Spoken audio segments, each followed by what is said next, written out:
జ్యోతిష్యాలయం. వివాహం జరగడం లేదా? ప్రేమించిన వ్యక్తి దూరం అవుతున్నారా? భార్యాభర్తల మధ్య మనస్పర్ధలతో మనశ్శాంతిని కోల్పోతున్నారా? ఇచ్చిన డబ్బులు తిరిగి రావడం లేదా? వ్యాపారంలో నష్టాలా? ఉద్యోగం రావడం లేదా? విద్యలో జ్ఞాపక శక్తి సరిగ్గా లేదా? కుటుంబంలో ఏ సమస్యకైనా 100% పరిష్కారం. విచ్చేయండి సికింద్రాబాద్ రైల్వే స్టేషన్ దగ్గర రతీఫైల్ బస్టాండ్ ఎదురుగా, సికింద్రాబాద్. సెల్ 9849783528. Website www.slnsastrologers.com. బాబు కొట్లాడుకోకుండా బిడ్డ స్టార్ట్ చేయొచ్చా? మీడియా మిత్రులందరికీ నమస్కారం. బీఆర్ఎస్ పార్టీ నాయకులు మన్నె క్రిషాంక్ గారి పైన అక్రమ కేసు పెట్టి సంగారెడ్డి జైల్లో ఆయన్ను పెట్టడం జరిగింది. క్రిషాంక్ గారితో పాటు మరొక 7 బీఆర్ఎస్ కార్యకర్తల పైన ఈ కాంగ్రెస్ ప్రభుత్వం అక్రమ కేసులు పెట్టి వారిని సంగారెడ్డి జైల్లో పెడితే మా నాయకులను కలవడానికి స్థానిక శాసనసభ్యులు చింత ప్రభాకర్ గారు, మా జహీరాబాద్ శాసనసభ్యులు మాణిక్రావు గారు, తమ్ముడు ఎర్రల శ్రీనివాస్ గారు, పార్టీ సీనియర్ నాయకులు అందరం కలిసి ఈరోజు వారిని పరామర్శించడం జరిగింది. ముఖ్యంగా కాంగ్రెస్ ప్రభుత్వం ప్రశ్నించే గొంతుల మీద అక్రమ కేసులు పెడుతూ ఏ రకంగానైనా ఈ ప్రశ్నించే గొంతులను అణిచివేయాలని చెప్పి ప్రయత్నం చేస్తా ఉన్నారు. కాంగ్రెస్ ప్రభుత్వ తీరు చూస్తా ఉంటే రాష్ట్ర అభివృద్ధి పట్ల గాని, ప్రజల పట్ల గాని, రైతుల పట్ల వీళ్ళకు బాధ్యత లేదు. ప్రభుత్వ అక్రమాలను, ప్రభుత్వం చేస్తున్న అన్యాయాలను, ప్రభుత్వ వైఫల్యాలను, ప్రభుత్వం చెప్పిన మేనిఫెస్టో అమలు తీరును ప్రశ్నించే గొంతుల మీద కేసు పెడుతూ మమ్మల్ని మీరు అడుగుతారా అనేటువంటి అహంకారపూరిత రాచరిక ధోరణిని ఇవాళ కాంగ్రెస్ ప్రభుత్వం అవలంబిస్తా ఉంది. ఆనాడేమో 6 గ్యారంటీలతో పాటు 7వ గ్యారంటీ ప్రశ్నించే హక్కును కల్పిస్తాము అన్నారు. ఈరోజు ఎవరు మాట్లాడితే వాళ్ళ మీద case, vigilance enquiry, CID enquiry, కమిషన్లు, అక్రమ కేసులు, అరాచకాలకు పాల్పడతా ఉన్నారు. ఇవాళ క్రిషాంక్ గారి మీద పెట్టిన కేసు, క్రిషాంక్ గారు పోలీస్ స్టేషన్లో కంప్లైంట్ ఇచ్చినాడు. ఆయన మా నాయకులు కేసీఆర్ గారి మీద, మా పార్టీ నాయకులు కేటీఆర్ గారి మీద, మా పార్టీ నాయకుల మీద ఫేక్ పోస్టులు పెడతా ఉన్నారు, తప్పుడు వార్తల్ని ప్రచారం చేస్తా ఉన్నారు అని ఎవరైతే ఆ వార్తలు ప్రచారం చేశారో, ఎవరైతే తన మొబైల్ నుంచి ఈ పోస్టులు చేశాడో ఆ మొబైల్ ఫోన్ తీసుకెళ్లి పోలీస్ స్టేషన్లో ఇచ్చాడు.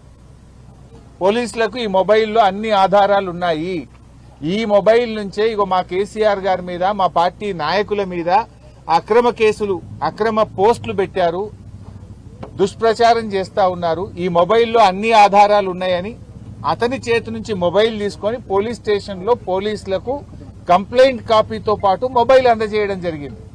ఇప్పుడు ఎవరి మీద కేసు బుక్ చేయాలి? ఎవరైతే బీఆర్ఎస్ నాయకుల మీద ఫేక్ పోస్టులు పెట్టినారో, తప్పుడు పోస్టింగ్లు పెట్టి తప్పుడు వార్తలు రాసినారో వాళ్ళ మీద కేసు పెట్టలే. కంప్లైంట్ ఇచ్చిన క్రిషాంక్ మీద, క్రిషాంక్ తో ఉండే కార్యకర్తల మీద కేసులు పెట్టి వాళ్ళని ఎలా జైల్లో నిర్బంధించారు.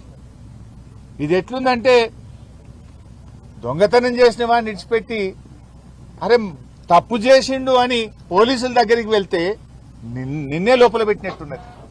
అంటే పోలీస్ స్టేషన్ లో కంప్లైంట్ ఫిర్యాదు చేయడానికి వెళ్లిన వాళ్ళ మీదనే కేసు పెట్టి జైల్లో పెడుతుంది ఈ కాంగ్రెస్ ప్రభుత్వం. వాళ్ళకేం చేసిండ్రు? నోటీస్ ఇచ్చి ఇంటికి పంపించారు. ఎవడైతే ఫేక్ పోస్టులు పెట్టిండో, ఎవడైతే బీఆర్ఎస్ నాయకుల మీద, తెలంగాణ తొలి ముఖ్యమంత్రి, తెలంగాణ సాధకులు కేసీఆర్ గారి మీద కేసు పెడితే, తప్పుడు పోస్టులు పెడితే వాళ్ళకి నోటీస్ ఇచ్చి పంపుతారు. మా పార్టీ నాయకుడి మీద, మాజీ ముఖ్యమంత్రి మీద దొంగ పోస్టులు పెట్టిండ్రు, తప్పుడు ప్రచారం చేస్తున్నారని కంప్లైంట్ ఇచ్చిన వాళ్ళనేమో జైల్లో పెడుతున్నారు. ఇది ఎక్కడి పాలన అని అడుగుతా ఉన్నా. ఇది ప్రజాస్వామ్యమా అని నేను అడుగుతా ఉన్నా రేవంత్ రెడ్డిని. నువ్వే హోంమంత్రివి, నువ్వే ముఖ్యమంత్రివి, ఇది ఏం పద్ధతి అని అడుగుతా ఉన్నా. ఇవాళ వాళ్లకు ఆయన మీద 308 సెక్షన్ పెట్టిండ్రు, నాన్ బెయిలబుల్ సెక్షన్ పెట్టిండ్రు. మెజిస్ట్రేటే అడిగింది, ఫోన్ తీసుకుంటే ఎవడన్నా నాన్ బెయిలబుల్ సెక్షన్ పెడతారా? ఫోన్ తీసుకుపోయి పోలీసులకే ఇచ్చిండు కదా, ఇలా ఆధారాలు ఉన్నాయి చూసుకోండి అని.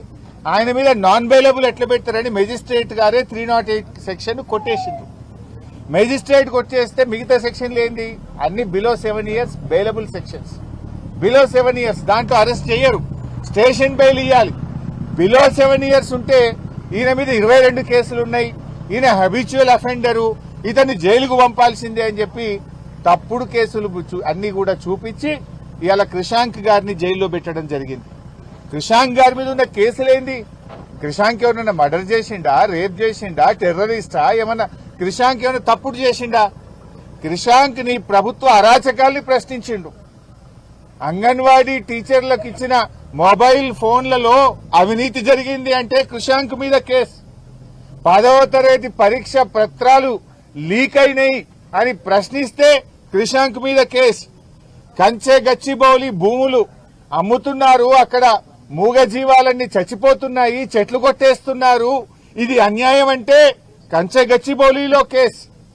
సోమ్ డిస్టిలరీ అనేది బ్యాన్ చేసిండ్రు, సోమ్ డిస్టిలరీ మందు దాగి చాలా మంది చనిపోయిండ్రు, ఆ సోమ్ డిస్టిలరీని తెలంగాణలో ఎట్లా తెస్తారు అని అడిగితే క్రిషాంక్ మీద కేసు. అదేవిధంగా మిస్ వరల్డ్ పోటీల్లో మిస్ ఇంగ్లాండ్ పట్ల కాంగ్రెస్ నాయకులు దుర్మార్గంగా వ్యవహరించారు, మన దేశ పరువు పోయింది, రాష్ట్ర పరువు పోయింది, దాని మీద విచారణ జరపాలి అంటే విచారణ జరపరు గాని ప్రశ్నించినందుకు క్రిషాంక్ మీద కేసు. అదేవిధంగా ఒక ఆయన అనుముల మహానందరెడ్డి ఒక కేసులో ఇన్వాల్వ్ అయినాడు, ఆ కేసులో అందరిని అరెస్ట్ చేసిండ్రు.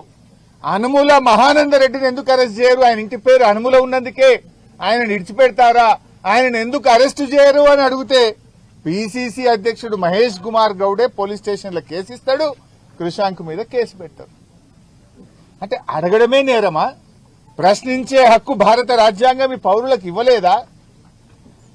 ఇట్లా ఉస్మానియా యూనివర్సిటీలో ఫేక్ సర్క్యులర్ ను రేవంత్ రెడ్డి ఆయన పోస్ట్ చేస్తే ఇది ఫేక్ సర్క్యులర్ అని ప్రశ్నిస్తే క్రిషాంక్ మీద కేసు. ఇట్లా క్రిషాంక్ మీద పెట్టిన కేసులేంటి? ఈ దేశ పరువు పోయింది, మిస్ వరల్డ్ మిస్ ఇంగ్లాండ్ పట్ల మీరు అవమానపరిచే విధంగా చేసిండ్రు, 10వ తరగతి పరీక్ష పత్రాలు లీక్ అయినాయి, గచ్చిబౌలి భూములు అమ్ముతున్నారు, చెట్లు కొడుతున్నారు, సోమ్ డిస్టిలరీ అనే మందు దాగి చాలా మంది చనిపోయిండ్రు, ఇది మన రాష్ట్రంలో తేవద్దు, ఇట్లాంటి విషయాలు మాట్లాడినందుకు ఇవాళ అరెస్ట్ చేసి జైల్లో పెడుతుండ్రు. అంటే ఇది ఎక్కడి ప్రభుత్వం అని అడుగుతా ఉన్నాను. రేవంత్ రెడ్డిని అరాచకాలకు ప్రజలు గమనిస్తా ఉన్నారు, తప్పకుండా తగిన విధంగా బుద్ధి చెప్తారు. ఇట్లా ఎన్ని కేసులు? మెదక్లో మా పార్టీ నాయకుల మీద కేసులు, సంగారెడ్డిలో మా నాయకుల మీద కేసులు, రాష్ట్ర వ్యాప్తంగా లగచర్లలో చూశాం, మా గిరిజన బిడ్డల మీద ఏ రకంగా అక్రమ కేసులు పెట్టారో చూశాం. కేసులతో గొంతు నొక్కలేవు, కేసులతో నువ్వు మళ్లీ గెలుస్తా అనుకుంటే అది మూర్ఖత్వం. హిట్లర్ను మించిపోయింది నీ మూర్ఖత్వం. నువ్వు ఆ జూబ్లీహిల్స్ ప్యాలెస్ లో కూర్చొని నువ్వేదో రాజు అనుకుంటున్నావు, నేనే రాజు నేనే మంత్రి నీకు నువ్వే చెప్పుకుంటున్నావు. కానీ నీకు తగిన బుద్ధి చెప్పడానికి ఇలా రాష్ట్ర ప్రజలు సిద్ధంగా ఉన్నారు.